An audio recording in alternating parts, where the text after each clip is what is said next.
Meanwhile, the Environmental Protection Agency is giving a victory to Monsanto and its parent company, Bayer. Now, the agency says Roundup's active ingredient, glyphosate, does not cause cancer, but this goes against a number of organizations across the globe who disagree. And more recently, 2 court cases which blamed the weed killer for a type of cancer. RT correspondent Dan Cohen joins us for more. Dan, you and I were just discussing spring planting. You and I both looked at it and chose not to use Roundup this year because of these stories. I mean, why take the risk? What is the latest on this story? Right, well, I don't think I'll be using it in my yard personally this year, but yeah, as you said, the EPA announced this week that glyphosate, which is one of the key chemicals in Roundup, the weed killer, poses no health risks to humans.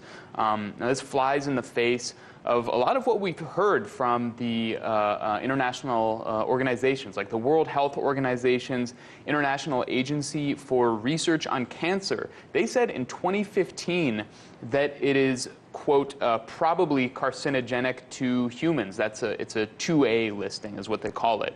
And they associated non-Hodgkin's lymphoma and other forms of cancer with it.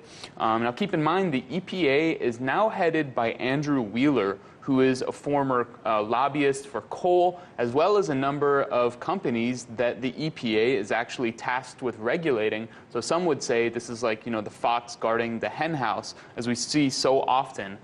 There are 13,000 farmers, gardeners, who all say Roundup caused their cancer, so there are a huge amount of lawsuits that Bayer and Monsanto are facing.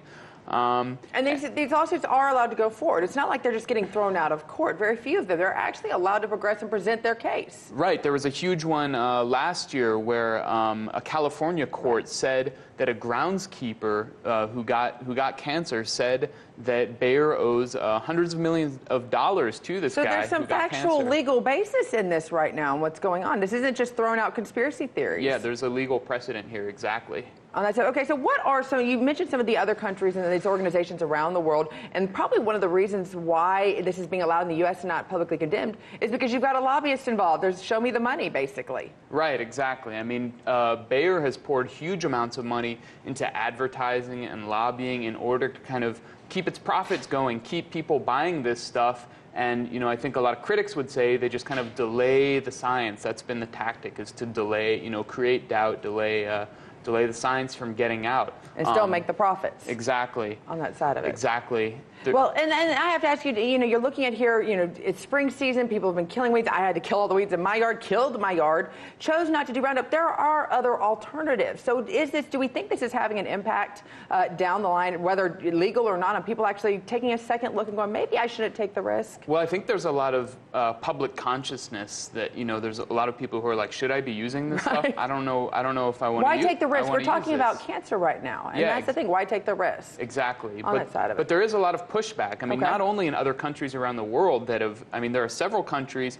there are actually dozens of countries that have either banned it altogether or regulated it, restricted it. And even in the U.S., there are a lot of localities, so like local governments, Tucson, Arizona, Birmingham, Alabama, a lot of local governments are restricting this stuff. It's at the federal level where Monsanto, Bayer has so much influence. Well, that's the thing, Dan. We're talking about your own home, your own kids, your own pets, yourself. Sometimes it's a big price to pay just to kill a weed when you have other options. Thank you, Dan, for covering this.